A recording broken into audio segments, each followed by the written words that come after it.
차도남의 이 영화 어때? 시즌2 제1회 방송을 시작하겠습니다.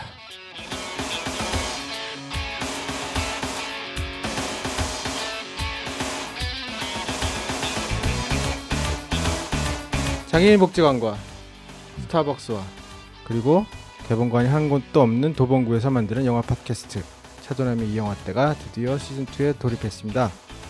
네, 안녕하십니까. 차도남의 이 영화 때 시즌2 다시 돌아온 시즌2 시작하도록 하겠습니다. 네, 각자 인사를 좀 해주시죠. 네, 전 세계 12개국에 계신 청취자 여러분 안녕하셨어요. 네, 이 시대 마지막 남은 로맨티스트 아도니스 인사드립니다. 반갑습니다. 네, 안녕하세요. 예, 소금 사막입니다. 예, 안녕하세요. 에? 잘라 먹지 말고. 시즌 2를 안 할 뻔했는데 다시 시즌 2와 같이 하게 돼서 너무 반갑고요. 네. 소금 사막입니다. 네. 시즌 2 시작하게 돼서 굉장히 기쁘고요. 예, 남은민녀입니다. 네, 저희 시즌 2가 그 시즌 1과 다른 가장 큰 점이 이제 저희 비장의 무기가 한번 오셨다는 거죠. 시즌 1에서 아주 눈부신 활약을 해주셨던 우리 남원민녀님께서 고정 게스트로 네, 참여를 그렇죠. 하시게 되셨어요. 그렇죠? 뭐 고정 패널로 하면 또 이렇게 영화도 골라와야 되고 또 막 힘들어지는데 고정 게스트로 참여하셔서 부담은 좀 덜 해드린다고 저희는 생각하지만 우리 또 남원민녀님께서는 좀 부담이 있으실 수 있겠죠. 네, 하지만 그래도 같이 계속 하셨으면 좋겠어요. 그죠? 예. 네, 모두가 다 그렇게. 네. 굉장히 부담스럽습니다만 이 얕고 좁은 지식이나마 도움이 되도록 노력하겠습니다. 네, 이제 조만간 저희 그 팟캐스트에서 그 남원민녀님의 고정 팬이 생길 것 같아요. 시즌 1에서도 굉장히 많은 분들이 남원민녀님에 대해서 궁금해하시는데 저희는 신비주의를 추구하는 방송이기 때문에 네네. 네, 얼굴 공개를 보여드리기는 어렵습니다. 원하시면요. 원하시면 공개할 수 있어요. 여기 우리 뭐죠? 네. 매트릭스 사진 빼고 거기 얼굴에다가 남원민녀님 얼굴 이렇게 해서 편집해서 들 수 있어요. 메인 사진에. 그럼요. 그것도 괜찮죠. 네. 부럽습니다. 차도남의 하면서 남원민녀의 얼굴. 동네 아저씨들이 정말 궁금해하고 있어요. 어떤 분이냐 도대체. 네, 그렇죠. 또 뭐 네. 닉네임이 미녀시니까. 네. 그렇죠. 실제로도 미녀세요. 예, 첫회 네. 나와서 했던 그 고정을 노리는 방청객이 정말로 적절한 닉네임이었는데 예, 좀 그렇습니다. 아니죠. 그때 그런 얘기를 했으셨죠? 맞아요. 고정을 노리고 있다. 그렇죠. 그런 말씀하셨나요? 네, 그래요? 시즌 1에서. 네. 그래서 모두 뭐 이렇게 안젤리나나 마님 이렇게 여러분들이 출연을 하셨는데 아니 그 제가 다 제치고 얘기한 게 아니고 네. 소금사방님이 얘기하신 걸 이렇게 아닌 척하고 앉아 계시면 어떻게 합니까? 고정을 노린다는 말은 제가 한 발언이 아니고요. 그러군요. 네. 제가 시즌 1에서 그런 얘기를 했나요? 어머나 이럴 수가. 그래요? 남자들은 이렇게 잘 잊어. 예, 그런 것 같아요. 버르장머리가 없는 거지. 오래됐잖아요. 기억력이 없는 거예요. 버르장머리가 없는 게 시정하겠습니다. 오래간만에 만나서 이렇게 막말을. 네. 어쨌든 저희가 시즌 2를 시작할 수 있을까를 고민을 많이 했었는데 저희가 보니까 아이튠즈에서 저희가 방송이 끝났는데도 불구하고 굉장히 오랜 시간 동안 그 순위에 올라가 있더라고요. 그리고 또 지금도 계속 다운을 받고 계세요. 그래서 이러면 우리가 여기서 그만두면 시건방진 일이 아닌가라는 생각에 저희가 해서 다시 시즌2로 돌아오기로 했습니다. 그래서 시즌2에서는 저희가 어떤 것들을 다룰까를 고민을 많이 했는데 한 번씩 저희가 회의를 했었죠. 그래서 네네, 그렇죠. 한번 사전에. 그 결과를 좀 얘기를 해주시죠. 우리가 어떻게 시즌2를 방송을 하게 될지. 그 전에 도봉연에서 네. 팟캐스트 경쟁 방송들이 많이 생겼어요. 그건 일단 이제는 삼김시대나 네. 어제는 삼김시대 뭐 그런 거 도시녀의 유쾌한 수다에 이어서 네. 뭐 스포츠 팟캐스트까지 네. 그렇죠. 한국 시리즈 후기를 네. 방송했었죠. 뭐 했었죠. 조금. 와일드 피칭 네. 하고 또 뭐 있죠? 그리고 없죠. 뭐. 그런 건 없는 건가요? 네, 그래서 없습니다. 저희 자리를 노리는 경쟁 방송들이 있었습니다만 아직 좀 어렵네요. 네. 그렇죠. 네. 아마 세 개 다 합쳐도 우리 안 될 거예요. 순위 조회수로 보거나 다운로드 수로 보면 네네. 세 개 합쳐도 안 되는 상황이죠. 장진 감독의 박수 칠 때 떠나는 생각이 갑자기 나네요. 그래요. 네. 사실 시즌 2 네. 사실 시간적 여유가 전혀 없어서 그렇죠. 고민했는데 제가 사랑하는 우리 조카가 이걸 우리 와이프한테 얘기를 듣고 들은 거예요. 들으면서 이제 그 단무지로 여자 꼬신 우리 그 아도니스님의 그 얘기를 들으면서 그건 없던 일이 아니에요, 진짜. 이런 일이 있었어요, 제가. 전설이죠, 아니 그러니까요. 그걸 보면서 정말 이런 사람이 있구나. 정말 막 팬으로서의 어떤 그런 모습들을 보이더라고요. 그래서 뭐 소개시켜주고 싶은 마음은 전혀 없어요. 그럼 안 되죠. 위험하니까. 위험하죠. 네, 위험하기 때문에 그런 생각은 없고. 근데 어쨌든 우리 조카가 되게 재밌게 들었다고 하니 조카가 고3이라고 했죠. 고3은 아니고요. 많이 수했어요. 많이 수. 그래서 학교 갔다가 지 생각에 안 맞는다고 그 주위의 만류를 부릅쓰고 무릅쓰고. 다음 주에 시험을 봐야 되네요. 그렇죠. 그래서 어쨌든 조주아 사랑한다. 네. 축하합니다. 좋은 결과. 좀 부끄럽네요. 단무지 그죠? 첫사랑과 페널을 확보하셨네요. 친구 중에 한 명이 지난달에 서울대학교 의과대학 박사과정을 수료하면서 네. 볼펜을 2개 줬어요. 네. 제가 그거 하나 선물로 수능을 앞둔 우리 조카에게. 우리 조카한테. 네네. 서울대 가시라. 것 같아요. 네? 시험 보기 전에 전달해야 될 것 같은데요. 그러게요. 시험 보기 전에 줘야 되는데 그걸로 시험 치면 좀 잘 나올 수 있을 것 같은데. 그 볼펜 체크하나요? 그러면 안 되는 거 OMR 그렇죠. 그죠? 그러면 안 다 되겠구나. 전체 빵점 나오죠. 네네. 시험 보기가 조촐하게 오래돼서. 초콜릿으로. 그래서 저희들이 지금 많은 분들이 기다리신 것 같고 저도 어제 잠시 무슨 식사 자리에서 저희가 시작한다 그랬더니 다들 기대하시더라고요. 그래가지고 저희가 좀 부담은 되지만 그래도 한번 해보자라는 생각에 다시 시작을 하게 됐습니다. 어떻게 시작할 건가 좀 이따 얘기하고 네네. 다시 한번 근황 토크 좀 하시죠. 근황 토크요? 네네. 저는 주로 하는 일이 이제 1인 사회복지 자영업자로서 우리 도봉현에서는 마을신문 배달 일을 좀 하고 있었는데요. 주제 넘게 계속 방송 활동 이어가고 있습니다. 그래서 얼마 전에 땡땡땡의 도발 뉴스 거기선 제 실명이 들어갑니다. 땡땡땡. 유명한 그 전 MBC 그 양반 이름도 제가 잘 모르겠어요. 손석희? 아무튼 도발 뉴스라고 해서 도봉구 발로 뛰는 뉴스의 줄임말이에요. 네, 그렇죠. 그런데 그 스틸샷을 올렸는데 너무 많은 분들이 좋아해 주시더라고요. 평가가 표정이 너무 도발적이다. 진짜 도발적이다. 이런 말씀들 해주셔서 너무 감사하게 생각하고 있고 그 도발 뉴스하고 팟캐스트 하나 내가 만드는 복지국가라고 복지운동하는 그 풀뿌리 시민 단체인데 거기서 하나 팟캐스트 이제 제작과 진행 편집 이런 거 했었습니다.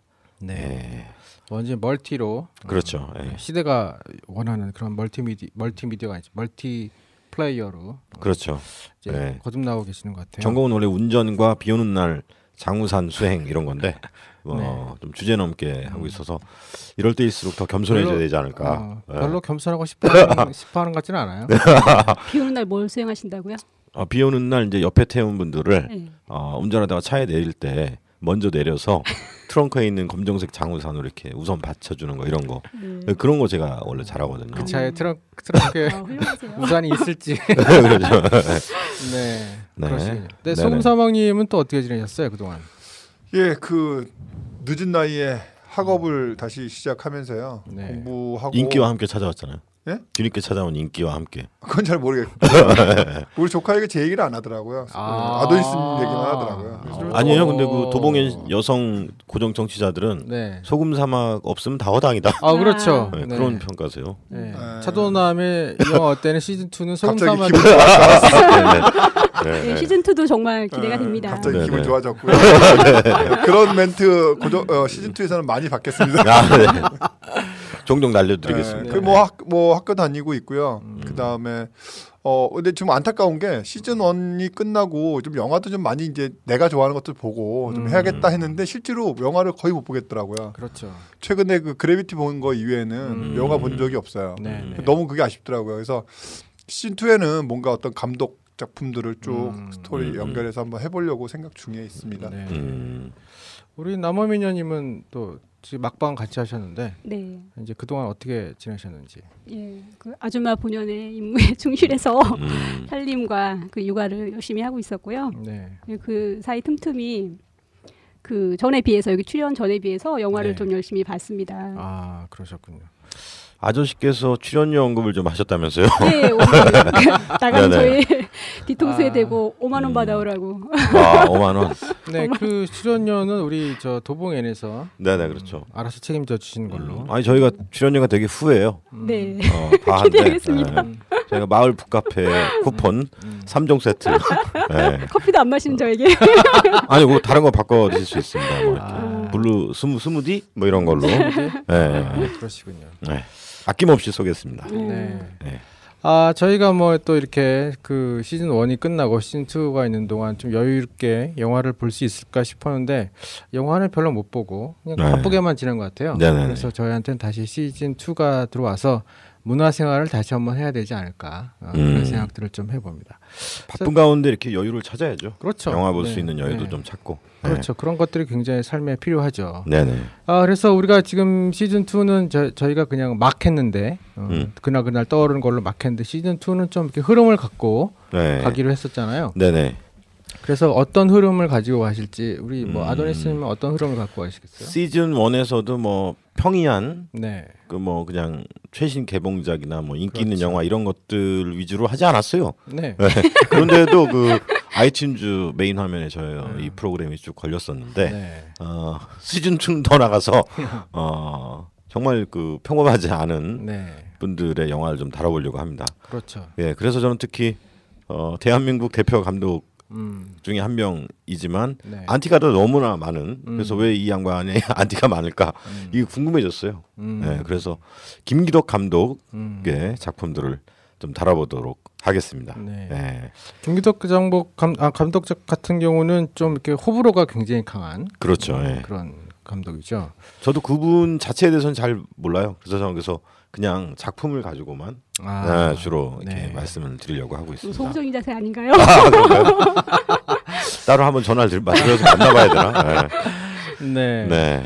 우리 소금사먹님은 어떻게 또 영화를 계속 균형이 되게 중요하기 때문에 죄송합니다. 균형이 되게 중요하기 때문에 김기덕의 고통을 좀 풀 수 있는 해독할 수 있는 그런 영화들로 하려고 하다 보니 네. 해독제 영화. 뭐 꼭 그런 의미는 아니고요. 우디 앨런의 코믹적인 영화들을 네. 좀 다뤄봤으면 어떨까. 그래서 저도 우디 앨런 영화의 후반기 작품들은 거의 다 봤는데 초반기 작품들은 잘 못 봤어요. 애니얼 이외에 뭐 다른 맨하탄 그다음에 뭐 카이로의 붉은 장미 이런 작품들 잘 못 봤기 때문에 이 기회에 한번 그런 작품들 볼까 생각하고 있습니다. 네, 그러시군요. 우리 남아미녀님은 어떤 감독을 좀 좋아하시는 것 같으세요? 오늘 이번에 네, 그 우디 앨런 감독도 그렇고 김기덕 감독도 네. 둘 다 되게 귀에 익어서 되게 친근해요 일단. 네. 그래서 이제 애니올과 오늘 섬을 섬. 본다고 해서 두 영화를 보고 제가 좀 쭉 찾아봤어요 이 두 감독의 영화를. 네. 근데 우디 앨런 감독은 제가 처음 본 영화더라고요. 처음 접하게 된 이번에? 영화더라고요. 예. 성실해 고정 게스트가 맞아. 저뿐 아니에요. 좀 예. 본받으세요. 최선을 그런데 다해 제 미리 준비 스타일은 잘하겠습니다. 김기덕 쪽에 가깝습니다.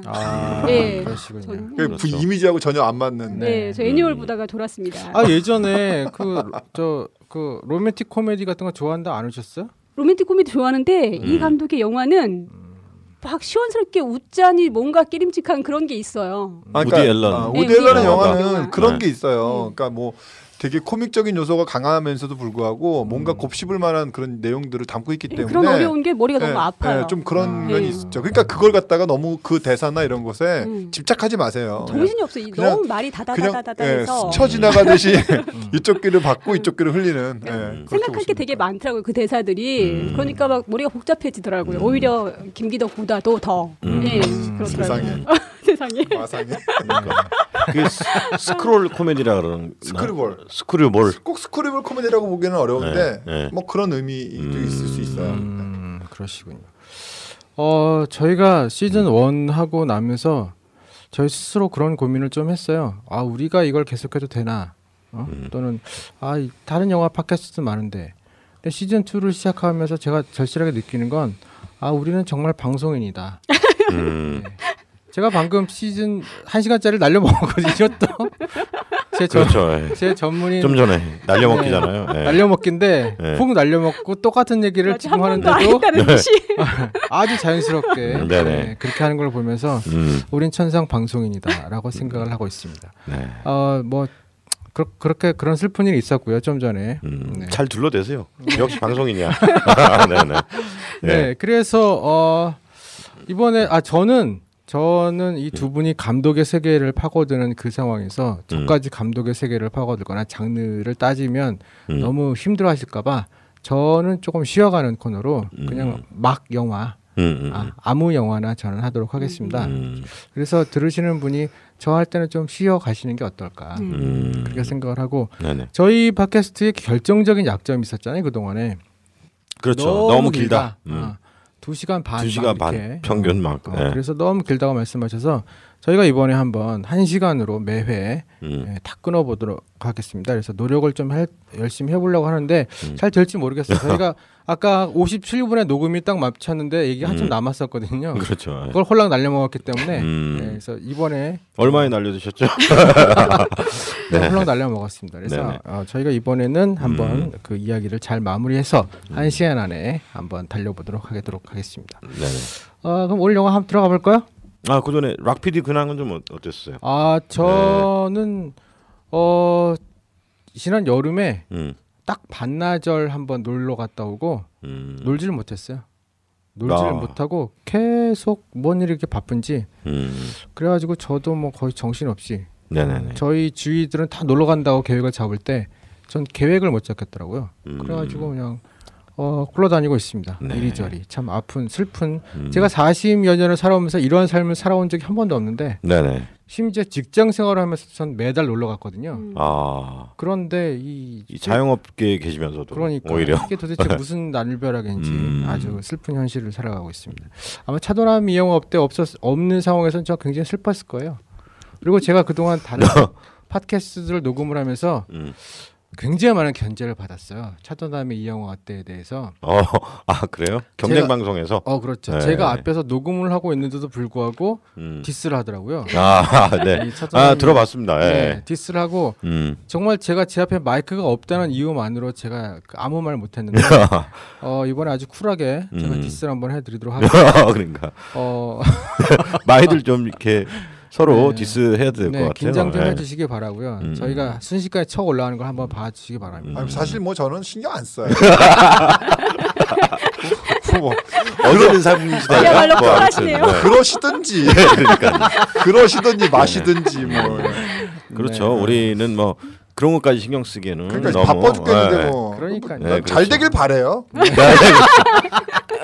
잘 되시길 바라고요. 그렇죠. 뭐 쭉쭉 올라가셔서 뭐 탑 올라가길 바랍니다. 뭐 열심히 하시더라고요 보니까. 뭐요? 이씨인가요 거기가? 어제는 뭐 상균 시대인가 뭐 그렇더라고요. 김이씨 시대요. 훌륭하게 잘 되시길 바랍니다. 네. 그래서 섬 말씀드릴까요? 여러 영화를 정말 만드셨더라고요. 김기덕 감독. 그래서 감독님에 대해서 잘 알지는 못하는데 요게 진작에 만든 영화 중에서는 가장 김기덕스러운 영화인 것 같아서 제가 좀 추천을 해드렸습니다. 김기덕스러웠다는 게 뭘 말하는 걸까요? 대체로 그 김기덕 감독 영화를 본 분들의 평가가 기분이 나쁘다. 보고 나면 뒤끝이 뭔가 남은 것 같고 아주 씁쓸하다. 씁쓸하고 뭐 이렇게 후벼 판다. 사람을 후벼 파서 되게 기분 나쁘게 만든다. 막 이런 평가가 지배적이에요. 그렇죠. 그게 이제 김기덕스럽다라는 형용사를 붙인다면 요게 이제 진작에 만든 2000년 작품이니까 진작에 나온 것 중에서 가장 전형적으로 김기덕스럽다라고 생각이 돼서 꼽아봤는데요. 뭐 내용은 이렇습니다. 어떤 한 남자 전직 경찰로 추정이 돼요. 그 양반이 낚시터 어떤 강에 있는 낚시터가 독특해요. 그 여러 개의 작은 그 집들이 조그만 집들이 배 위에 그렇게 떠 있는 거예요 강에. 그래서 거기서 이제 낚시꾼들이 와서 낚시를 하고 먹고 자고 이렇게 하는 거예요. 근데 고기를 이제 배로 타고 들어가야 되는데 네. 그 육지에 조그만 코딱지만한 가게 거기를 지키는 한 여인. 근데 말을 하지 못하는지는 나중에 나오지만 예, 말을 못하는 것으로 추정되는. 네. 전화로 그 커피 티켓 아가씨들 부르잖아요. 그렇죠. 예. 그냥 말을 못하는 건 아니죠. 못하는 게 아니고 이제 나중에 이제 아는 거는 이제 그렇죠. 그래서 말을 안 한 거죠. 장면이 나오지 않는데 나와요. 짐작을 하는 거예요? 아니요 나와요. 장면이 나와요. 아 그래요? 예. 예. 티켓다방 그 여정업원을 네. 주문을 하는 거죠. 호출을 하는데 전화로 해요. 예. 그리고 마지막에 비명 소리도 지르기 때문에. 비명은 지를 수 있어요. 말 못해도. 아 그런가요? 네. 아무튼 다방에 전화하는 장면으로 봐서는 네. 말을 일부러 안 하는 여자가 네. 거기서 커피나 낚시 용품, 술 이런 것들을 이제 팔면서 그러면서 밤에는 접대도 하고 네. 네, 그렇게 이제 생활을 하시는 거죠. 유일한 친구는 개 한 마리. 그래서 낚시꾼들이 오면 그 무리에 떠 있는 배 집이라 그래야 되나? 네. 네. 수상 방갈로. 수상 방갈로. 네. 아 그걸 몰랐네. 그러니까 나. 네. 거기다 이제 배달 이렇게 실어다 주고 네. 또 뭐 커피 시키면 또 갖다 주고 밤에 부르면 또 가고 뭐 이런면서 이제 혼자 살아가는 거예요. 네. 그래서 이제 그런데 이제 그 어느 날 한 남자 전직 경찰로 추정되는 네. 그 남자가 거기에 들어오죠. 근데 그분이 알고 봤더니 아내가 바람을 피워서 바람을 피우는 장면을 목격하고 둘 다 죽여버린 거죠. 죽이고 글로 이제 피해 온 거야. 네. 그 낚시터로 운둔해 온 거죠. 그렇게 해서 이제 지내는데 미묘한 그 교감이 이루어집니다. 그 여성분하고 여자분하고 어떤 교감들이 있었죠? 네? 네, 아무튼 예. 혹시 기억 안 나세요? 교감은 잘 모르겠고 네. 다른 남자들은 이 여자에 관심이 있잖아요. 네. 근데 이 남자는 여자에 관심이 없었기 때문에 이 여자가 남자의 호기심을 보이는 듯한. 아니다. 그런 그거보다는 아닌가요? 이분이 자기 아내와 살인을 하고 온 거잖아요. 네네. 그래서 이제 스스로 이제 목숨을 끊으려고 맞다. 전직 경찰로 이제 추정되는 이유가 이제 총을 가지고 있는 거. 우리나라에서 총을 가지고 있기가 쉽지 않잖아요. 보내주신 네. 이 영상이 화면이 너무 어둡더라고요. 그렇죠. 밤 장면이 전혀 읽히지가 않더라고요. 맞아요. 그게 맞아요. 그 고무로 곰플레이로 이렇게 화면 명암을 조절할 수 있어요. 그걸 못해가지고.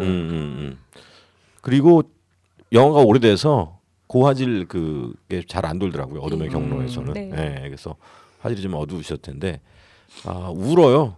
남자가 밤에 이렇게 그 장면을 이제 보면서 여자가 연민을 느끼기도 하고 그쵸. 미묘한 그 감정들이 오가다가 비 오는 날 소주도 이렇게 나눠 마시고 이렇게 하다가 이제 둘이 이제 좋아하게 되죠. 사랑에 빠지는 거죠. 빠졌는데 그쪽이 그런 낚시터들에 주로 주요 범죄자들이 잘 숨나 봐요. 그렇죠. 그래서 경찰 배가 어느 날 옵니다.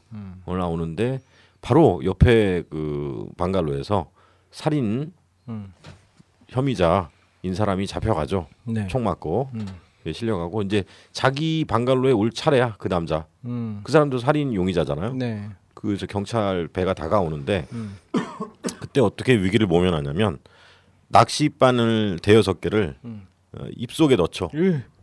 입속에 넣어서 낚싯줄을 당겨서 네. 구강에서 딱 다 걸리게. 근데 그 방갈로 가운데에는 거기가 화장실이 없잖아요. 네. 화장실 가려고 배 타고 또 이렇게 육지로 나오기가 어려우니까 거기 이렇게 조그맣게 문을 바닥에 문을 네. 열면 거기가 그냥 화장실인 거예요. 그렇죠. 네. 그 물 속에 들어가는 거죠. 경찰이 올 때. 그리고서 그러니까 물 속에 있으니까 숨도 왜 웃으세요? 잃은 거지. 예, 예. 그렇게 얘기를 해버리면 예. 그러니까는 그 낚싯줄을 낚시그를 뭐지 그게 뾰족한 바늘. 거? 낚싯바늘. 예. 입에 넣는 이유를 설명해 주셔야 될 것 같아요. 그러니까 물 속에 숨기 위해서. 그건 아니죠. 그럼 뭐예요? 그 공포죠, 공포. 공포를 느끼게 되고요. 예. 그 공포를 그러니까 죽으려고 하는 거예요. 아, 그래서 그렇게 안 봤는데. 그걸 죽으려고 하는 거죠. 네. 그래서 그걸 못 견디는 거예요. 그래서 다른 사람이 경찰이 다가오니까 그 압박감을 견디기가 힘들어서 자해를 하는 거죠. 그 상황을 이제 좀 극복해 뭐 하여튼 그런 식으로. 숨기 위해서 그런 게 아니라. 숨으면 그냥 숨는데 그걸 굳이 입에다 넣을 필요는 없죠. 아, 그러네요. 근데 그 두 번이나 봤는데 이럴까요, 저는? 그 낚시 바늘이 의미하는 게 있어요. 그 낚시 바늘이 의미하는 게 있고요. 그다음에 이 섬에서 물고기와 그 사람의 관계가 전 같다고 보는 거거든요. 그래서 그 낚싯바늘 그러니까 그 낚시터에서 물고기들 잡잖아요. 낚싯바늘로. 그래서 잡는데 물고기들을 이렇게 잡아 올리는 장면과 마치 그 주인공이 그 낚싯바늘에 끼어서 나오는 장면이 같다고 그렇죠. 보는 거예요. 맞아요. 네, 죄송합니다. 제가 왜 이렇게 웃으세요? 왜 울으세요, 근데 또? 울다가 웃고 울다가. 네, 부끄럽습니다. 두 번 봤는데도 제가 이렇게 이 수준이에요. 이래가지고 김기석 변호하시겠어요? 아, 그러게요. 진짜 우르시는데? 우르시는데요. 너무 제가 설명을 못해서 눈물이 나시나 봐. 손수건이라도 있으면 드리겠는데. 그렇죠. 그래서 아무튼 그래 알았어요. 그 공포 때문에 그랬다 쳐요. 그래서 물속에 들어갔는데 그거를 그 여자분이 낚싯대를 이렇게 감아 올려서 구해주죠. 이제 경찰이 간 다음에 끌어올려서 심폐소생술을 해서 살리고 니뻐로 안에 들어가 있는 낚싯바늘을 하나하나 다 제거하고 그러면서 거기서 이제 처음 정사가 이루어지는데 대단히 고통스럽잖아요. 낚싯바늘 대여섯 개 구강 안에 있다가 이제 빼낸 거니까 그 고통을 억눌러주기 위해서 여성이 이렇게 그 정사를 나누도록 이렇게 해주는 거죠. 네. 그런 일이 있고 나서 이제 둘이 이제 사랑하게 되고 좀 잘 지내는가 싶더니 또 그러면서 남자는 이제 그 아내가 섬이잖아요. 섬. 완전히 독립된. 거기서 이제 고립감을 견디지 못했고 그리고 이제 여자가 좀 실증이 났나 봐. 좀. 그래서 이제 떠나려고 그렇죠? 왜 또 웃으세요? 제가 지금 잘 받아들이고 있어요. 네네네네. 웃지 마시고요. 네네. 울다가 웃다가 하시면 뭐 그래요. 네네네. 그런데 이제 그 남자가 떠나려고 하니까 여자는 남자한테 완전히 깊이 빠진 거죠. 그래서 방송 진행이 안 되게 너무 웃어서 떠나려고 하는데 여자가 이제 그 남자를 붙잡기 위해서 여자는 또 똑같은 방법으로 낚싯바늘 대여섯 개를 이번에는 자신의 그 여자가 자신의 그 생식기에 이렇게 대여섯 개를 이렇게 해요. 잘랐다가 와요. 자르지 마세요. 나중에 편집하면 돼요. 네네네. 이렇게 웃어요. 선생님 때문에 웃기 시작해가지고. 그래서 근데 대단히 또 그러니까 자기도 남자가 떠나가는 그러니까 고통을 견디지 못해서 자기 생식기에 그걸 심지어 이렇게 꼽은 거죠. 낚싯바늘을. 그러면서 비명을 지르고 배를 타고 혼자 도망가려고 했던 남자가 돌아와서 여자를 구해주죠. 그래서 다시 또 낚싯바늘을 니뻐로 이렇게 제거하고 이렇게 바람도 이렇게 불어 넣게 해가지고 낮게 하고 그런 다음에 이제 또 이제 그래서 이제 다시 잘 지내요. 그런데 그 전에 어떤 일이 있었냐면 다방 여종업원 분이 또 그 남자를 또 이렇게 연모했던 거죠. 그래서 쉬는 날 놀러 와요. 그 남자를 만나기 위해서. 요건 이제 영화 앞쪽인데.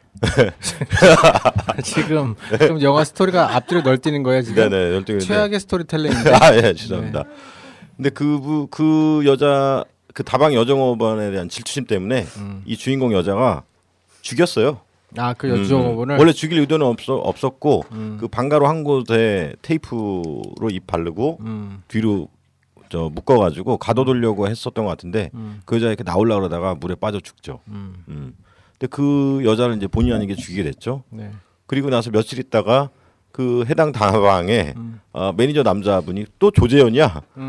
그 김기덕 감독 영화엔 조재현이 꼭 출연하더라고요. 와가 그 영화에서 유일하게 웃겼던 장면이에요. 그렇죠. 그래서 그 양반이 와서 그 매니저는 이 남자 주인공이 자기 여종업원을 데리고 있을 거다 이렇게 생각하고 막 때리고 이렇게 하니까 또 주인공 여자가 그 조재현까지 죽이죠. 같이 죽여가지고 차량용 배터리와 여자는 오토바이 타고 온 오토바이 묶어서 수장시키죠. 네. 근데 그게 있었는데 마지막에 이제 영화가 마지막에 이르러서 옆에 방가로에서 이렇게 낚시하던 분이 그걸 이렇게 건져 올려요. 네. 오토바이랑. 그래서 이제 그 장면을 목격하니까 야 이거 다 뽀록났다. 우리의 삶은 이제 끝났다 이렇게 생각을 했나 봐요.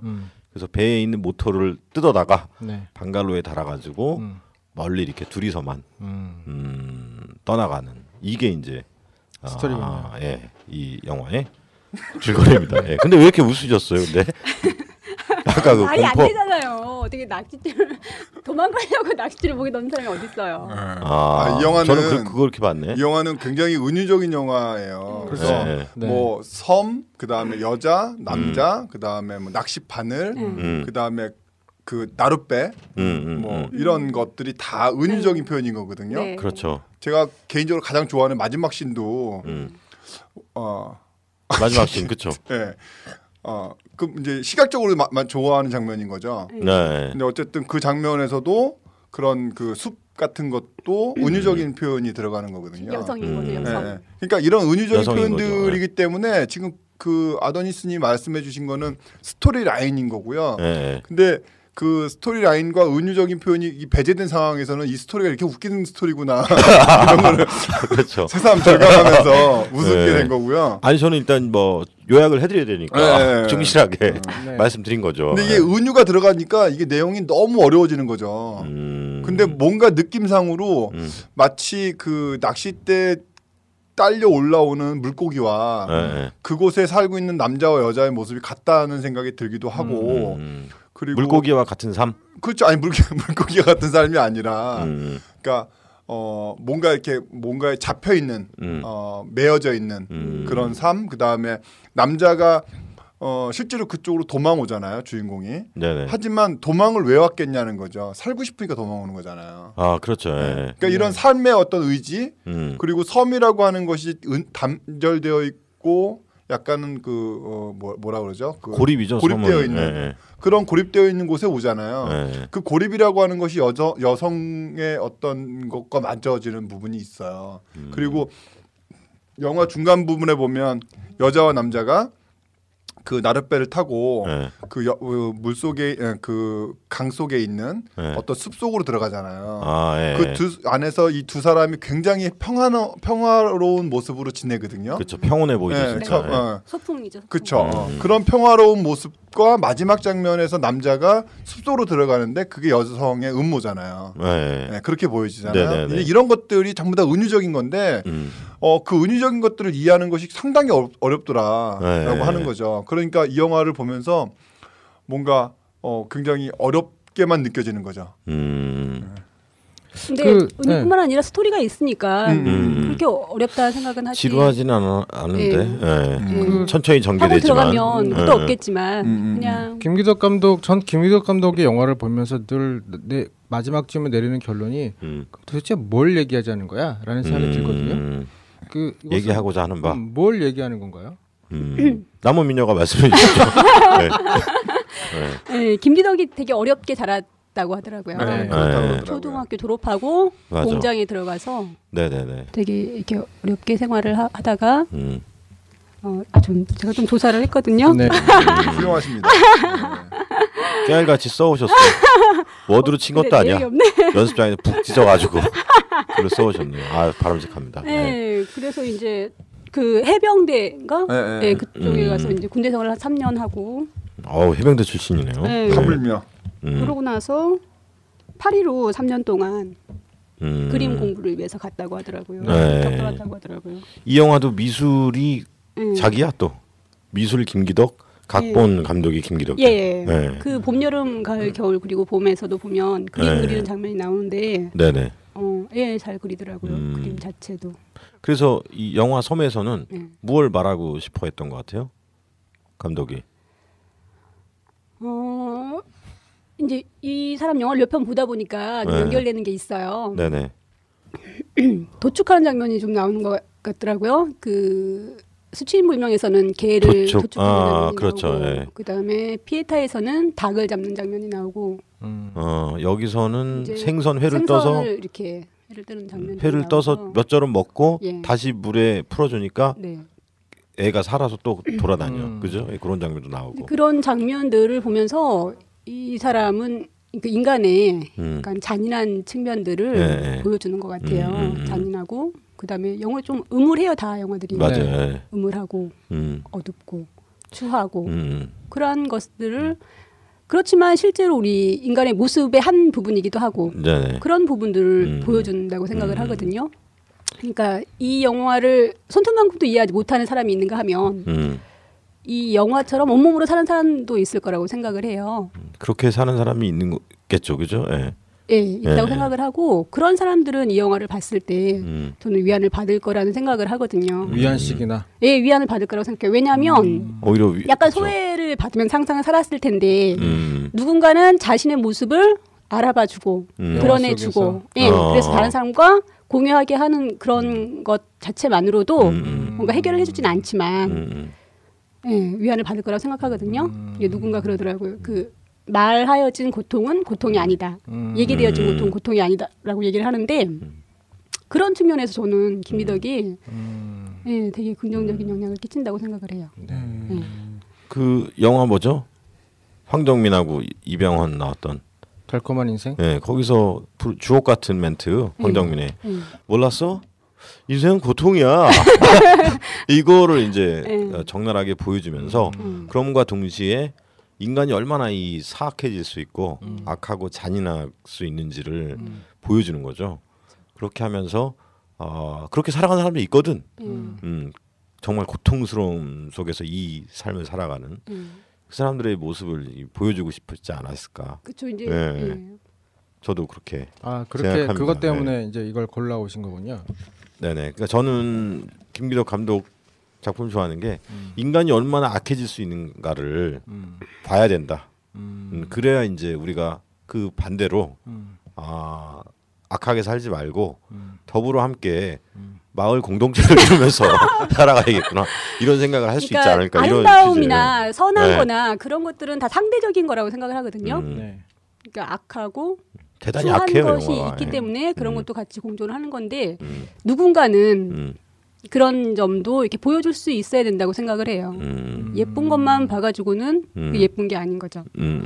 저는 이 영화를 보면서 선과 악으로 나누는 것은 좀 모호하다라는 생각이 들고요. 그러니까 뭐 실제로 그 보여지는 장면들이 굉장히 끔찍한 장면들이 좀 많이 있긴 하지만 과연 그 섬으로 도피되어 왔던 남자 주인공이 악한 거냐? 그럼 저는 그렇게 생각이 들지 않는 거죠.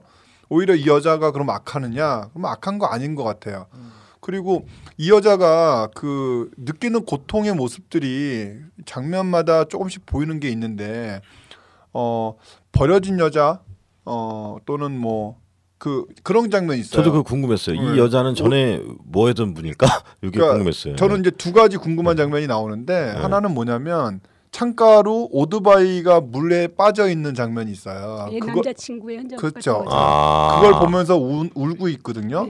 저는 왜 그걸 생각을 못했지? 그리고 남자애가 물에 빠졌을 때 자기 그 서랍에서 남자 옷을 꺼내서 그 주인공에게 주는 장면이 있어요. 그 남자 옷은 왜 있지? 이런 그렇죠. 두 가지 장면인 거죠. 궁금했어요. 근데 그거에 대한 어떤 설명이 없어요. 설명이 없어. 막연하게 추정할 수 있는 거죠. 그냥 뭔가 남자친구가 죽었거나 혹은 그 여자를 떠났거나 이런 느낌으로 볼 수 있는 거고요. 얼굴에 흉터가 있는 걸로 봐서는 대판 싸우다 떠나지 않았을까 이런 여자가 생각도. 얼굴에 흉터가 있었나요? 얼굴에 흉터가 있었고요. 그 자학 이런 게 있어요. 그 처음에 낚싯바늘을 이제 그 문 같은 데 꼽아놓고선 당겨서 그런 자학하는 장면이 있거든요. 그런 장면에 의한 어떤 그런 상처가 아닐까 이런 생각도 얼핏 추정해 보고요. 그래서 어쨌든 이 여자의 모습은 버림받은 그런 맞아. 이미지였던 것 같아요. 그리고 그 남자 주인공의 우는 모습을 보면서 아까 말씀하셨던 어떤 감정의 교류, 교감 이런 것들이 발생하기 시작했고 또 버림받은 여자에게 선물을 주잖아요. 남자가 그네. 그렇죠. 그걸 받으면서 이 여자의 마음이 돌아서는데 그 돌아서는 마음이 굉장히 집착적으로 빠지는 것 같은 느낌을 받았어요. 그래서 버려진 만큼 대단히 쉽게 집착하시는 것 같아요. 그렇죠. 이 여자분은. 그런 감정들이 이렇게 살아 있는 영화인 것 같아요. 저는. 그러니까 그런 감정들을 영화 전문사시네 역시 그런 감정들을 왜 자꾸 들춰내는 거지 김기덕 감독은? 제가 네. 기덕 영화를 많이 보지는 않았기 때문에 뭐라고 말씀 못 드리겠고요. 오늘 결론이 안 나면 왜 그러는지는 좀 더 다른 영화도 보면서. 그러니까는 악하다는 건 좀 그렇고 그 생선을 이렇게 막 내리치는 장면들 나오잖아요. 생선을 칼로 다 난도질을 하죠 남자 주인공이. 예, 그건 약간 자학에 가까운. 그렇죠. 파괴적 본능이죠. 파괴적 사람, 인간의 파괴적 본능 이런 걸 보여주는 그런 거죠. 그렇죠. 그런 모습들. 그런데 거기에 보면은 상처 입은 물고기가 잡히잖아요. 상처 입은 물고기에 잡혔는데 그 상처에 놓아주잖아요. 네. 근데 그 여자도 상처 입고 그 섬에 오는 모든 사람들이 상처를 입고 있는 사람들인 거죠. 모든 사람들? 네. 전 그렇게 생각을 해요. 그 시계 푼 남자까지도요? 그렇죠. 그래요? 정서적으로 문제가 있는 거죠. 바람 피러 온 사람도 그렇죠. 그러니까 그 섬에 와 있는 모든 사람들이 저는 그러니까 그 상처가 남자 주인공이나 여자 주인공처럼 두드러지느냐 아니면 두드러지지 않지만 모든 생명체 거기에 있는 뭐 물고기, 개 뭐 여자가 개를 패는 장면이 나오거든요. 그렇죠. 말 그대로 개 패듯이 패는데 개를 그 육지에서 안 때리고요. 개를 굳이 방갈로까지 가져가서 패요. 네. 그건 뭘 의미하는 거냐라고. 그러니까 그런 폭력적인 그러니까 이런 게 전부 다 너무 은유스러우니까 이 영화를 처음에 그냥 설명 없이 뭐가 날아다니네요. 그래서 어렵다는 말씀이시군요. 그러니까 영화 전문사도 어렵다는. 그러니까 너무 어려운 거죠. 그런 것들이. 일단은 이거를 골라 오신 분의 의도를 잘 모르겠고요. 그렇죠. 두 번째로는 아까 날려먹은 방송보다 훨씬 영화스럽게 영화 방송스럽게 진행되었는 것이 상당히 만족스럽게 생각합니다. 아유 고맙습니다. 네. 이번엔 날아가지 않기를 일단. 근데 제 생각은 그런 것 같아요. 이 김기덕 감독, 그러니까 김기덕 감독뿐만 아니라 사람한테는 굉장히 많은 뭐랄까 경험의 스펙트럼, 아니면 감정의 스펙트럼, 아니면 자신이 갖고 있는 그런 내면적인 넓은 세계가 있을 것 같은데 거기에 우리가 상상하지 못했던 그런 모습을 김기덕 감독은 그걸 잡아 올려서 영화에다가 올려놓는단 말이죠. 그렇죠. 그러니까 그걸 보면서 사람들은 저게 우리의 뭐 어두운 모습일 수 있고 우리의 뭐 극한의 모습일 수도 있지만 누구나 가질 수 있는 그런 상황에서 누구나 가질 수 있는 그런 고통을 가감없이 보여주는 것에 대해서 상당히 뭐 전 한 번은 그런 영화를 볼 수도 있다고 생각을 하는데 한 번 정도는 봐주세요. 이게 이제 반복이 되어지니까 그게 힘든 거예요. 사실은 김기덕 감독 영화에서 있어서 저는 그런 영화를 계속 만들어내는 한 사람 정도는 있어야 된다는 생각을 해요. 이분 자체가 그런 분이야. 근데 그 영화를 이제 그분이 좀 걱정이 되는 게 뭐냐면 사실 김기덕 감독이 앞으로 이제 계속 다루어지시겠지만 김기덕 감독 본인의 그 아리랑인가라는 영화가 있잖아요. 자기 다큐멘터리. 그거는 좀 정말 생각을 좀 실제로 할 수 없는 그런 분노를 영화에서 풀었다고 얘기를 하더라고요. 그러니까 그걸 보면서 이분이 그러니까 왜 그런 거 있잖아요. 우리가 생각하는 누구나 만나봐도 누구나 정상인 사람이 아니면 누구나 보편적인 그 행동과 말을 하는 사람이 극한의 모습을 보여주면 이 사람은 이런 걸 또 할 수 있고 저런 것도 할 수 있겠구나라고 생각을 하는데 김기덕 감독님 그 영화에서 이분 이거 위험한데 이 생각이 들 정도로 맞아요. 그런 분이 계속해서 영화를 그렇게 극한으로 몰아가시는 것에 대해서 그거를 보고 있어야 되는 우리 입장에서도 보면 이걸 어떻게 받아들여야 되나 이런 생각이 들더라고요. 그러니까 꼭 봐야 되는 건 아니야. 평범한 사람들한테는 맞지 않고 근데 힘들게 살아가는 사람들에게 희한한 건 뭐냐면 이분이 이 섬도 제가 보니까 2001년 브뤼셀 판타스틱 영화제 금까마귀상을 받았어요. 이분이 이게 수상 경력이 상당히 많잖아요. 화려하죠, 맞아요. 그러니까 이런 영화들이 그러니까 우리나라에서는 거의 수상을 못 하고 해외 맞아요. 영화제에서 지금 계속해서 수상을 하고 있는데 그걸 봤을 때 이런 극한적인 인간의 모습이나 인간의 머릿속에 있는 사고의 모습들이 이렇게 표면화되어지면서 사람들한테 공감을 얻는 건 맞는 것 같아요. 공감을 얻는 건 맞는 것 같은데 이거를 계속해서 보아야 되는 팬의 입장에서 본다 그러면 저 김기덕 감독님이 앞으로 만들 영화가 이게 어떻게 보면 그 극한의 표현 방식이잖아요. 표현 방식이 더 강해질 것 같고 점점 그렇게 강해지고 있어요. 이번에 메비우스의 띠를 보면 더 극해지더라고요. 저는 그 점점 더 영화를 위험해지고. 봤던 메비우스 봤는데 점점 위험한 건 맞아요, 말씀처럼. 이거는 김기덕 씨 코미디다 이런 생각이 드는데요. 그러니까 이거는 그렇게 재밌지는 않더라고. 아무튼 그래서 전 이 상황에서 궁금한 게 뭐냐면 남원민현님은 이 김기덕 감독님의 영화를 어떻게 받아들이시는지 나름의 이제는 어느 정도 많이 보셨으니까 뭐랄까 그 쉽게 받아들여지는 어떤 길 같은 게 있을 것 같다는 거죠. 메비우스 같은 경우는 코미디라고 보셨다면 저희는 이거 이렇게 보여지거든요. 메비우스가 코미디라고 하는 사람은 처음인데 또 좀 웃기던데요, 그렇죠. 좀 황당해. 그래서 궁금해요. 어떻게 이 김기덕 감독의 영화를 봐야 되는지. 저 같은 경우도 이 감독의 작품을 볼 때는 좀 긴장하게 돼요. 볼까 말까 좀 망설이고. 그렇죠. 보고 나면은 좀 힘들고 밥도 먹기 힘들고. 저 섬 보고도 배고파 죽겠는데 밥이 잘 안 넘어가더라고요. 근데 왜 봐요 그걸? 근데 그 강렬한 잔상이 되게 오래 남아요. 잔상이 오래 남죠. 저는 낚싯발 이 장면을 잊을 수가 없어요. 10년 전에 본 영화였는데 그래서 제가 오늘 남자 주인공 끌어내는 장면이요? 그러니까 낚싯바늘을 왜 구강과 생식기에 이렇게 넣냐는 거지. 자학의 극단이죠. 그 이해가 그 장면이 잊혀지지가 않아요. 그런 거죠. 그런 장면 말씀하시는 거죠. 그런 것도 그렇고. 네, 잔상이 되게 남고. 그러니까 저는 김기덕 감독 이 섬을 보지도 못했는데 이제 그 허황된 스토리를 들으면서 느끼는 게 뭐냐면 김기덕 감독은 여기서 자기를 물고기와 동일시시킨 것 같아요. 그래서 물고기가 낚시에 걸리는 고통을 인간에 집어넣는 거고. 그렇죠. 네. 물고기를 막 때리는 장면이 나를 때리고 싶은 상대를 물고기를 대상으로 때린 거고 물고기한테 그 회를 떠먹고 나서 풀어줬다면서요. 그러니까 그거는 살아있는 나를 회를 떠놓고서 나를 알아서 살아라 이렇게 이야기를 한다라고 얘기하는 느낌을 듣는 거죠. 그러니까 사람한테는 그런 고통은 있을 수 있거든요.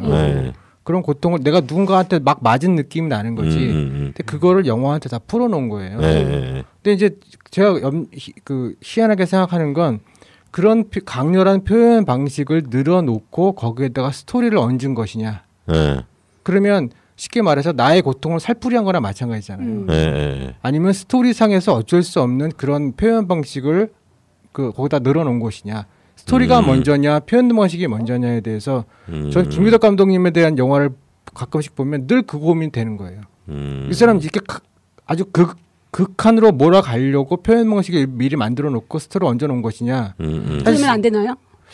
그렇게 되면 이제 보는 사람 입장에서는 그러면 스토리를 차라리 얹어 놓지 말고 실험 영화처럼 행위 예술처럼 그렇게 보는 것도 괜찮은데 그럴 거라면 스토리가 재미가 없잖아. 그러니까 어떤 재미도 있어야 되니까. 그래서 저 그런 걸 보면서 어쨌든 영화를 만드는 방식이 좀 다르다. 영화로 말하는 게 다르다라는 느낌이 많이 드는 거죠.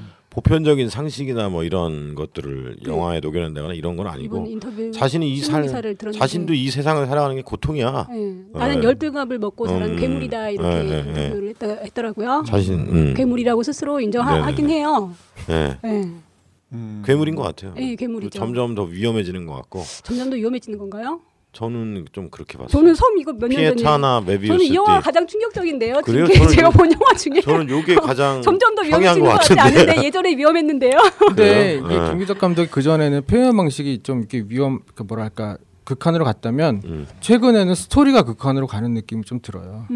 피에타는 좀 그렇지. 그러니까 거기서 뭐 우리가 익히 상상할 수 있는 극한의 표현 방식이 드러나는 건 아닌데 스토리 자체가 아주 좀 희한하거든요. 영화 안 보셨잖아요. 그 스토리만 들었죠. 정말 영화를 보셔야죠. 근데 영화를 보셔야 돼요. 근데 희한한 게 뭐냐면 그 유명한 일본 작가 중에 아사다 지로라는 작가가 있어요. 그 아사다 지로의 그 사람은 원래 조폭 출신인데 이제 글을 쓰기 시작을 해서 소설가가 됐어요. 그런데 이 사람이 그 소설 중에 이 사람은 뭐든지 코믹으로 쓰거든요. 스토리가. 희한한 게 뭐냐면 게이샤예요. 어떤 여자가. 게이샤는 나이 많은 게이샤인 거야. 그래서 어떤 유흥지에 가서 게이샤 춤이나 뭐 그런 공연을 보여준 다음에 그 중에서 보는 사람이 딱 찍어서 너 나랑 자자. 그럼 가서 자는 여자예요. 근데 어느 날 자기가 춤을 추려고 딱 가서 봤더니 한 10대 후반에서 20대 초반 남자애들이 쭉 있었던 거라. 그래갖고 춤을 추다가 자기가 어느 날 어떤 애한테 딱 느낌이 온 거예요. 제가 예전에 내가 버린 아들이다. 그게 느낌이 딱 왔어. 이 사람은 그걸 하면서 그게 계속해서 자기한테 점점 확신으로 다가오는 거야. 근데 그 아들이 자기 엄마를 고르는 장면이 있는 거거든요. 코미디. 그게 코미디예요. 네. 그걸 코미디로 풀었어요. 근데 이게 피에타랑 비슷한 스토리잖아요. 네, 그렇죠.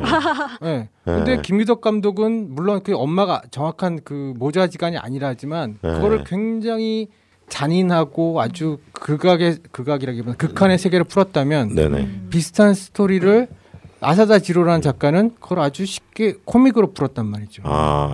이 이야기는 아사다 지로의 단편 소설 수국꽃 정사에 나오는 내용입니다. 아주 친절하죠? 그러니까 똑같은 소재를 갖다 놓고 이거를 극한으로 풀어내는 사람이 있느냐 아니면 더 다르게 표현하는 방식이 있느냐 이런 것들의 차이가 있는데 그건 감독의 역량인가 감독의 스타일인가 아니면 뭐 스타일이고 자신의 삶이 반영이 되는 거고 그렇죠. 자신의 반의 방식인 거죠. 삶이 고통스럽구나 이 감독은 그런 생각이 들어요.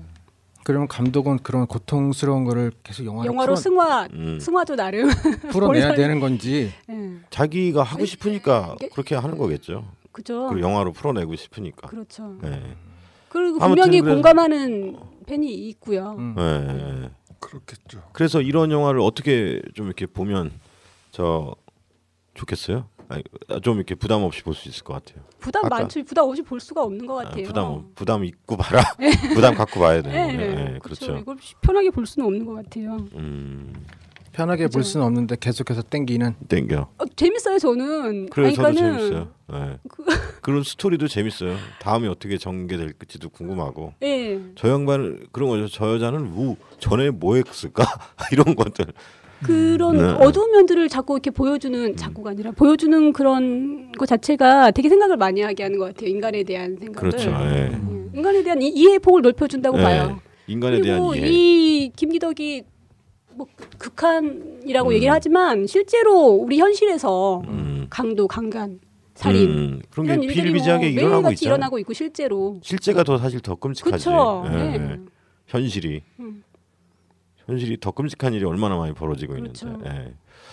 그리고 저도 어느 순간부터는 예전에는 그냥 그 있잖아. 중학교 때는 홍콩 느와르 보다가 강시 영화도 좀 보다가 그러다가 이제 할리우드 액션 좀 보다 그랬는데 어느 순간부터는 이 신문 배달만 해서 그런지 할리우드 코미디나 이런 영화 재미가 없는 거야. 이렇게 판타스틱이나 이런 것들은 그렇죠. 그런 건 그냥 그러니까 재미로만 그냥 그런 영화를 좋아하는 거죠. 분들은 굉장히 곱게 자란 분들인 거죠. 인생이 의미가 없고. 그 고난이 유익이라고 오히려 이 고난 뒤에 요거는 그 슬픈 영화를 보고 느끼는 카타르시스와는 좀 다른 것 같아요. 고난과 아픔을 이후에 우리가 다시금 인간을 어떻게 다시 이렇게 봐야 되는지와 그렇죠. 우리가 인생을 어떻게 살아가야 되는지 그렇죠. 이런 것들을 다시금 생각하게 하는 김기덕 감독의 영화를 자꾸 보게 되는 이유가 뭐예요? 이유가? 그러니까 저는 그런 생각이 얼핏 들어요. 왜 보면 복 요리 좋아하는 거 있잖아요. 물고기에 복.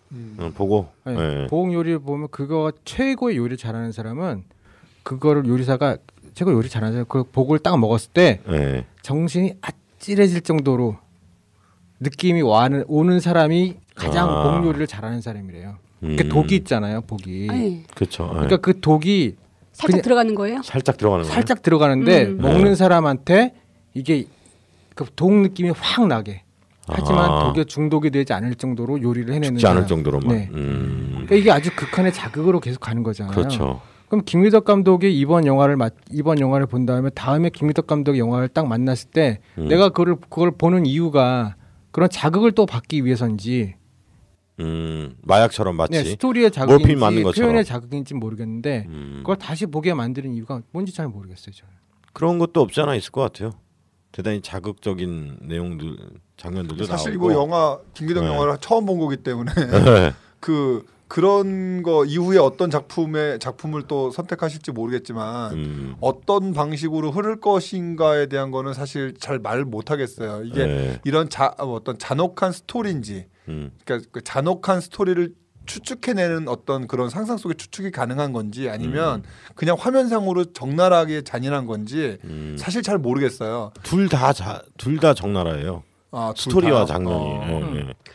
그 마크 주커버그 같은 사람의 얘기를 들은 적이 있는데 그 사람은 자기가 도축하지 않은 고기를 먹지 않겠다고 얘기를 했다고 하더라고요. 도축하는 방법을 배워서 스스로 도축을 해서 먹는데요. 근데 이제 우리 보통 사람들은 잘 예쁘게 다듬어진, 그렇죠. 잘 발라진 고기를 아무 거리감 없이 죄책감 없이 먹잖아요. 네네네. 그게 더 옳은 건가요? 그러니까 인간의 문제네요. 그렇죠. 군대 있을 때 도축하는 것을 보기만 했어요. 저도 돼지 잡는 거 마지막 장면은 못 봤어요. 저는 이제 그런 거를 못 보는 성격이어서. 도축 자체가 굉장히 잔인한 일이잖아요. 살인이. 그렇죠. 근데 그 고기를 못 먹겠더라고요, 저는. 그렇죠. 그걸 보고서는 먹지 못하죠. 근데 인간이 전쟁을 통해서 그간에 인간이 인간을 도축한 일들이 얼마나 많이 있었습니까? 뭐 요 정도 섬에서 이렇게 한두 건 일어나는 건 사실 약과죠. 뭐 이게 그러니까, 사람들이 저지르는 일에 비하면. 그러니까 우리 인간 세상이 아름다운 것도 있지만 이러한 어두운 면이 있다. 그러니까 이 어두운 면을 알고서 아름다움을 바라보는 시각과 그렇죠. 아름다움만 바라보는 사람의 시각은 다를 거라고 생각하거든요. 이해의 폭을 넓히는 차원이라고 생각을 해요. 어두운 면이 있으니까 아름다움이 더 소중하게 그렇죠. 느껴지게 한다 그럴까? 그렇죠. 근데 아까 전에 이제 그런 말씀하셨잖아요.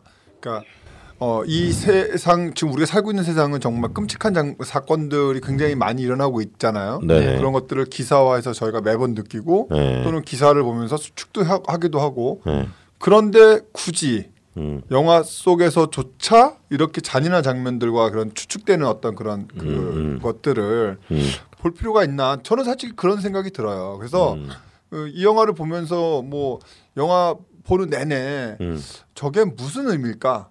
저거는 어떻게 왜 저런 영화를 만들었을까? 사실 그런 생각이 머릿속에서 떠나질 않았어요. 이게 마치 로맨틱 코미디를 바라보는 우리 아도니스님의 시각과 동일할 거라고 저는 되는데 또 한편으로 보면은 고어물이라는 게 있어요.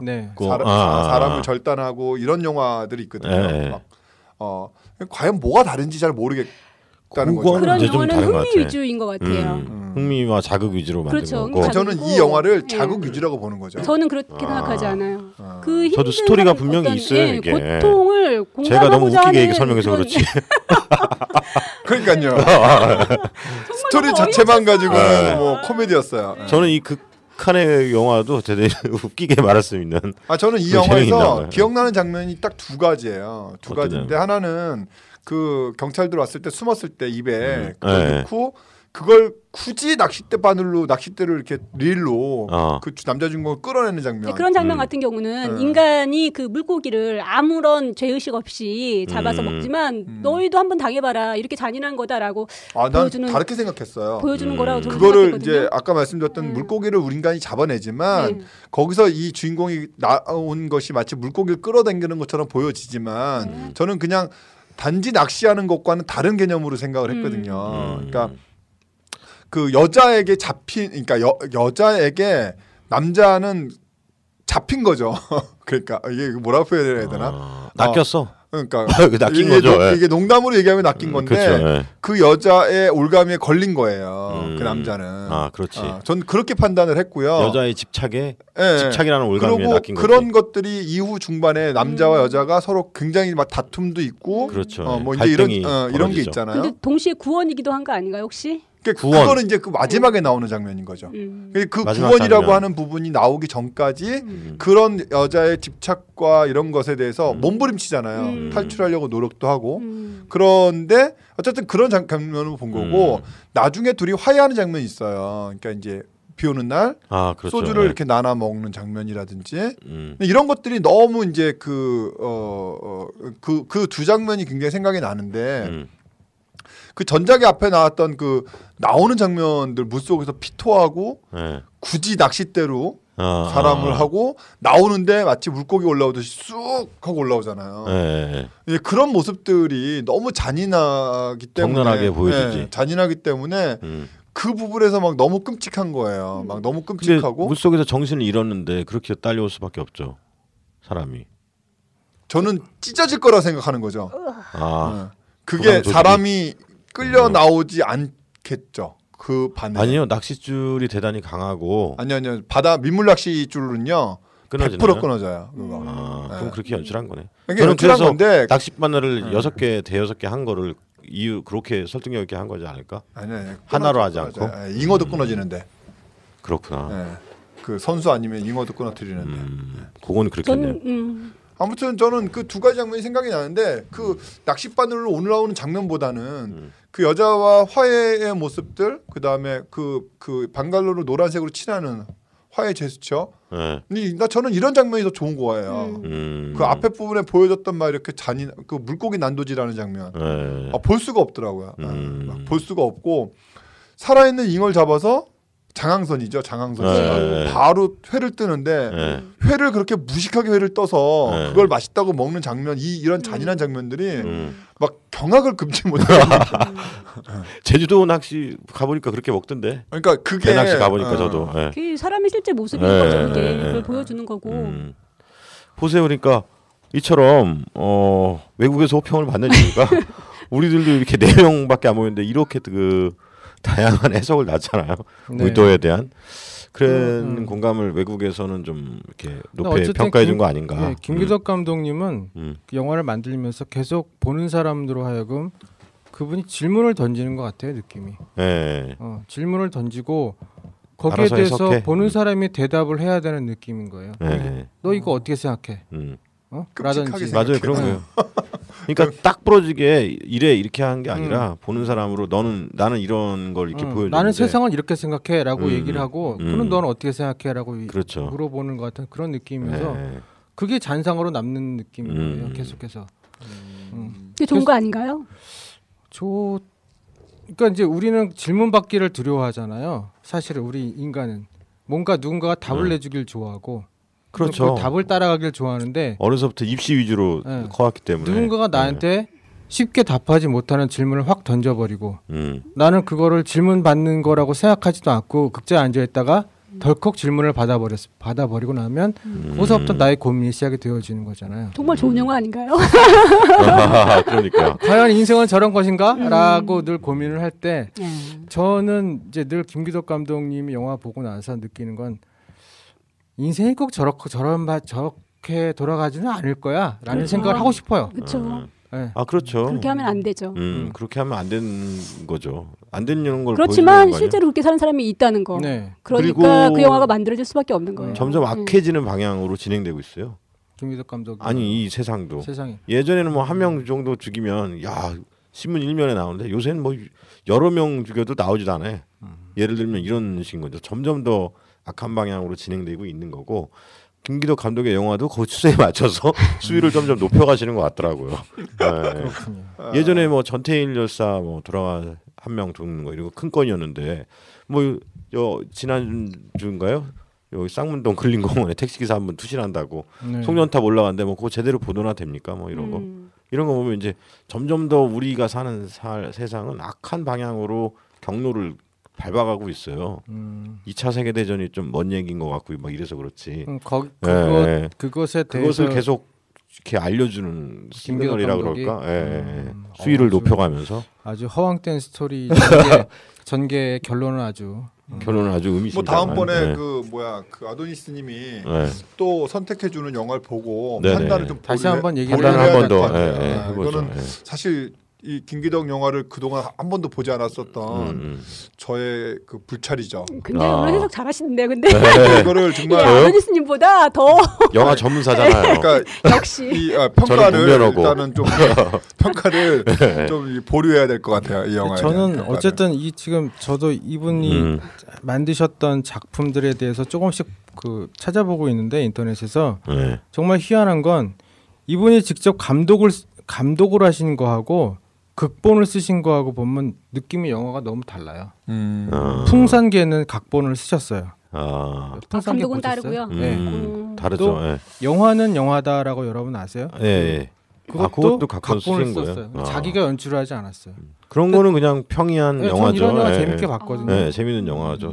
근데 똑같은 각본을 자기가 하지 않을 각본이라서 쉽게 썼는지는 모르겠지만 각본을 쓰고 연출한 것과 각본만 쓴 것과 영화가 느낌이 많이 다르다는 거죠. 그렇죠. 그러니까 이거는 감독 연출에 뭔가 그러니까 연출도 독특한 거예요, 이 양반은. 네, 아니, 연출이 독특한 거죠. 연출이, 각본은 어떻게 보면 평이할 수 있어요. 그 스토리를 그렇게 녹여내는 거지. 근데 연출이 아주 독특하다는 소금 사막이 말한 것처럼 그냥 찢겨 나갔을 뻔한데 물고기처럼 사람 머리부터 이렇게 딸려 올라오게 그런 장면을 굳이 이렇게 연출할 필요가 있었을까 이런 거죠. 예. 네. 그리고 이 영화를 2번 보고 나서도 여전히 풀리지 않는 건 그 여자 주인공은 왜 남자가 떠나려고 할 때 낚싯바늘 5개를 왜 자신의 생식기에 이렇게 끼웠을까? 허벅지나 그건 절망이죠. 절망. 절망? 극한의 절망의 표현인 것 같아요. 절망이요? 저는 두 사람 다 남자는 구강이었잖아요. 네, 두 사람 다 절망을 한 것 같고요. 그런 부분이 바로 김기덕의 악취미인 것 같아요. 악취미. 절망을. 그러니까 남자가 전 영화 안 봤습니다. 분명히 말씀. 여기 입속에다가 이걸 꼈잖아요. 그 남자가 넌 창녀야. 왜 나를 네 거라고 생각해? 라고 했을 때 그것도 약간 자학의 그렇죠. 자학의 한 방법일 것 같네요. 그 입속에다 자기 낚싯바늘을 꼈을 때 그 사람이 저 영화 안 봐서 질문하는 건데 자기가 살아나고 싶어서 들어갔나요? 물속에? 아니 숨겨준 거죠 여자가 숨겨줬어요. 경찰이 다가왔을 때 여자가 그러면 여자는 건지겠다 그러고 남자를 물에 집어넣는 거네요. 네. 여자는 건지겠다 남자 물에 집어넣는 경찰에 거고, 발견되게 하지 않기 위해서 남자는 거기에 그 말에 순순히 따라 들어간 거잖아요. 들어간 게는 장면은 안 나오죠. 그러겠죠. 뭐. 들어가는 장면은 안 하고. 전 제가 보기에는 남자는 죽으러 들어간 것 같아요. 그러니까 남자는 죽으려고 하니까 낚싯바늘을 꼽은 거고. 아니지. 권총을 가지고 자살하려다가 여자가 방해했었죠 처음에. 그렇죠, 막았죠. 남자는 계속해서 죽으려고만 생각을 하는 사람이고 여자는 어떻게 보면 이미 죽은 여자인 거예요. 자기 스스로는 버림받은 여자. 자기를 죽었다고 생각을 하는 거죠. 아 그러네. 근데 자기한테 어떤 남자가 나타났고 이 남자는 실제로 죽으려 하고 있고 하지만 이 여자는 자기는 마음은 죽었지만 몸은 살아 있는 거예요. 남자가 물속에 들어갔다 했을 때 남자는 죽으러 들어갔는데 여자가 그래도 난 이 남자를 살려내야 되겠다 생겨서 땡긴 거죠. 그럼 남자 입장에서는 여기 아플 거 아니에요? 끌고 나온 게. 남자 입장에서는 살아나오는 게 고통인 거예요. 근데 끌고 나올 때는 고통이 안 느껴져요. 왜냐면 거기서 이미 물속에서 의식을 잃었기 때문에. 남자 입장에서는 자기가 끌려 나와서 자기는 죽는 게 자기한테는 구원인데 다시 살게 된 거죠. 그러니까 여기서 좀 한번 짚어 넘어가고 싶은 게 있는데 그 남자는 죽으려고 하는 게 아니죠. 그 섬에 왔다라고 하는 그 자체는 그 사람은 죽고 싶은 도망 온 거예요. 살기 위해서. 그리고 마지막에 그 여자 자기 이제 왔던 그 티켓 다방 아가씨하고 그런 시체를 오토바이하고 건지잖아요. 건졌을 때 남자와 여자가 그 나룻배가 의미하는 게 그거라고 그럽니다. 그러니까 세상과 소통할 수 있는 유일한 통로 개념인데 그 나룻배를 버리고 그 섬을 움직여가요. 그 방갈로를 움직여가는 거거든요. 그래서 자기들만의 어떤 유토피아를 찾아서 가는 거죠. 그러니까 이 남자는 죽고 싶은 마음이 있는 게 아니에요. 근데 극한 속에서 자기에게 자학한 거죠. 입에다가 넣어서. 그러니까 두려움에 경찰이 쫓아오니까 그렇죠. 거기까지 올 필요가 없는 거예요. 경찰 총이 있기 때문에 죽으려고 한다면 굳이 막 이런 게 안 해도 된다는 거죠. 물론 그러니까, 이제 중간에 한번 죽고 싶은 마음이 있었지만 그렇죠. 근데 그거는 그러니까 이 사람은 기본적으로 죽으려고 하는 마음이 없는 거기 때문에 이 사람을 죽음과 연결시켜서 생각하면 사실 이게 답이 안 나오는 거죠. 그리고 여자라고 하는 게 여자는 생명 뭐 이런 개념. 여자의 마지막 장면을 잠깐만 제가 언급하는데 마지막에 그 남자가 갑자기 물에서 깨어나잖아요. 그리고 숲 쪽으로 걸어가요. 그리고 숲이 있는 곳으로 갑니다. 그 숲이라고 하는 것은 남자와 여자가 그 화해하고 같이 그 쉬었던 그 유토피아거든요. 네, 맞아요. 그 숲으로 숲으로 그 사람이 걸어 들어가고 그 숲이 이제 오버랩 되면서 여자의 음모가 되는 거잖아요. 그러니까 여자의 그 숲은 생명이라고 하는 거죠. 그럼 이 영화는 해피엔딩? 그러니까 저는 그렇게 생각을 하는 거예요. 결말은 또 해피엔딩이야. 저는 그렇게 생각하고 싶고요. 계속 그 2번 이 영화를 연속해서 보면서 그런 생각이 들더라고요. 그러니까 결국은 이 사람이 실제로 이 남자 여자가 죽었는지 살았는지는 모르지만 뭔가 뭔가 찾은 것 같은 느낌. 감독은 이 영화를 해피엔딩으로 끝내고 싶어 했나 보죠? 어떻게 생각하세요? 제가 말한 것이 좀 설명이 이들이 행복했으면 좋겠다. 설명이 좀 제가 좀 매끄럽지 못한 게 있는데 마지막에 남자가 그 숲에 걸어 들어간 것 그리고 그 숲은 여성을 의미하는 것 그리고 여성이라고 하는 것은 생명을 의미하는 것 저는 이렇게 바라보고 있는 거거든요. 상처 입은 이 두 남녀가 그리고 김기덕 감독 영화에서 여성분들이 이렇게 많이 이렇게 감싸 안는 결론적으로는 그런 걸로 많이 그려지는데 요거는 또 다시 그 마광수 교수가 또 얘기한 것처럼 자궁 회귀 본능 그러니까 궁극적으로 이 자궁이 편안한 거야. 그러니까 김기덕 감독은 어려서 이 어머니 사랑을 어머니의 사랑을 많이 받지 갈구? 그런 갈구가 있는 것 있어요.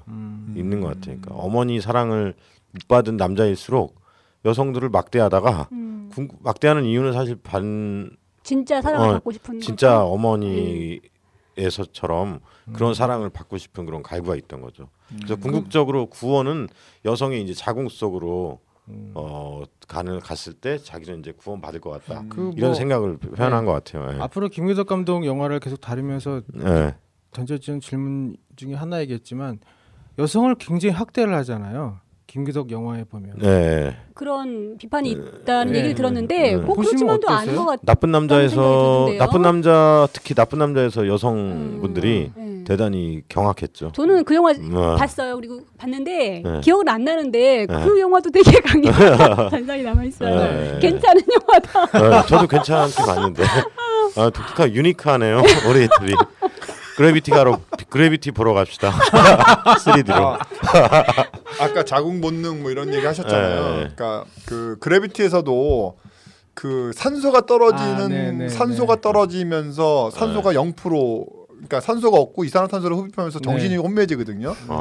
혼미해지는데 그 우주 정거장 안에 들어가면 공기가 있는 거예요. 근데 거기를 막 기어 들어가서 그 안에 들어가서 물을 잠가요. 그리고 이제 산소를 쭉 올리는데 그리고 나서 이걸 연 다음에 옷을 다 벗어요.